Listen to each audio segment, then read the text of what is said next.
আজকাল প্রায় দেখা যায় দুই হাত দিয়ে কেউ না কেউ দুই চোখের পাতা ধরে খুব ঘষছেন, চুল করছেন। অ্যাকচুয়ালি চোখটা আমাদের চুলকায়। কেন চুলকায়? অনেকে রোদে গেলে, রোদ থেকে বাইরে আসার পরে ধুলোবালির কারণে, পলিউশনের কারণে, অ্যালার্জির কারণে, অনেক কারণে। কেউ অনেকক্ষণ দীর্ঘ সময় ধরে কম্পিউটারে কাজ করছে, ল্যাপটপে কাজ করছে, মোবাইল ঘাঁটছে। এক্ষেত্রেও আমি লক্ষ্য করেছি চোখটা চুলকায়, চোখে জল আসে, চোখ জ্বালা করে। তখন হাত দিয়ে চোখ দুটো চুলকাতে হবে। দয়া করে, যদি আপনার পরিবারের মধ্যে এমন কোনো সিমটম থাকে যে হঠাৎ করে চোখ লাল হয়ে গেল, স্নান করার পর চোখ লাল হচ্ছে, অযথা চোখ চুল করছে, ধুলোবালি ইত্যাদি রোদ থেকে আসলেও চোখ চুল করছে, আঙুল দিয়ে চোখ ঘষবেন না। এটা একটা অ্যালার্জি। এর বিভিন্ন কারণে হতে পারে, সেগুলো আমি আলোচনা করছি।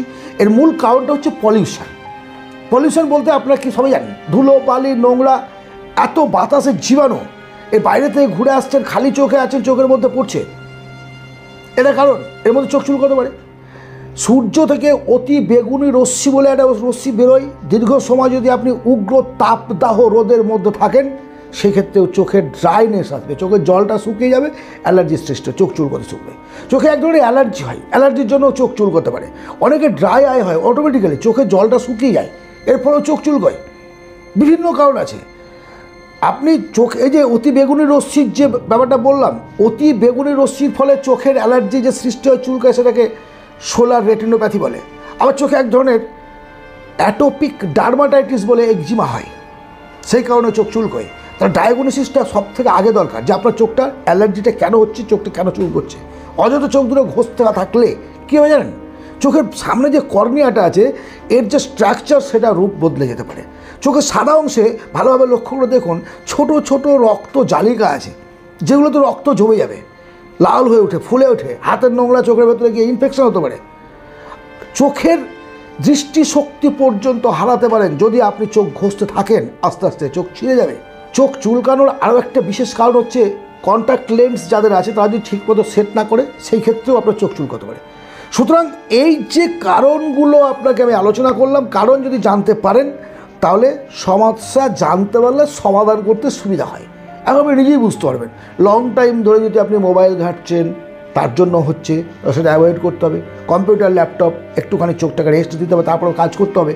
বাইরে যদি ধুলোতে কখনো বেরোন, অবশ্যই সানগ্লাস ব্যবহার করবেন, ব্র্যান্ডেড কোম্পানি, সস্তা নিন, আমি আপনার দামে নিতে বলছি না, কিন্তু যেন লেন্সটা পরিষ্কার হয়, ভালো হয়, স্বচ্ছ হয়, যে কাজের জন্য নিচ্ছেন সেটা যেন ঠিকঠাক করে।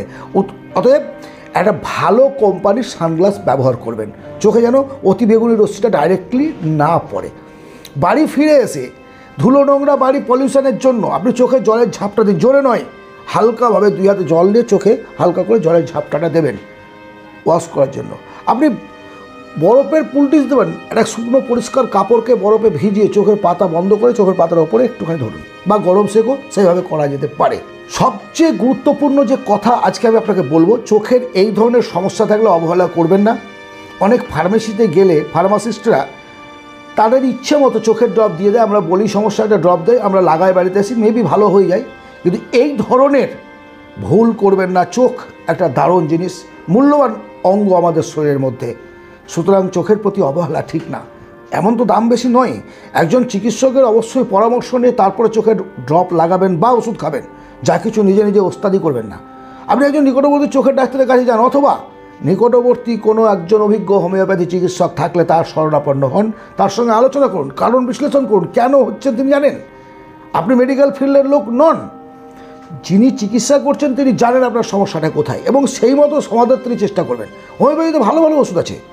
এই যে এতগুলো রোগের কারণ বলবেন, কারণ ধরে ধরে তো আমাদের ট্রিটমেন্ট হয় না। আমাদের ট্রিটমেন্টটা হয় অ্যাজ পার সিমটম।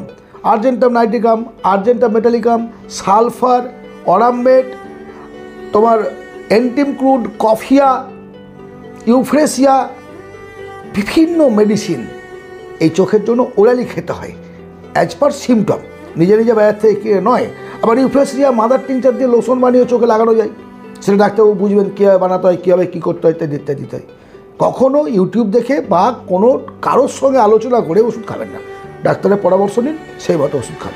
আশা করি আজকের আলোচনায় চোখ চুলকাচ্ছে কেন, অ্যালার্জির কারণগুলো কী আলোচনা করতে পেরেছি। সমস্যা থেকে কীভাবে বেরিয়ে আসবেন, ঘরোয়া ট্রিটমেন্ট, সেটা আপনাদের জানাতে পেরেছি। চিকিৎসকের পরামর্শ নেবেন বাকিটা।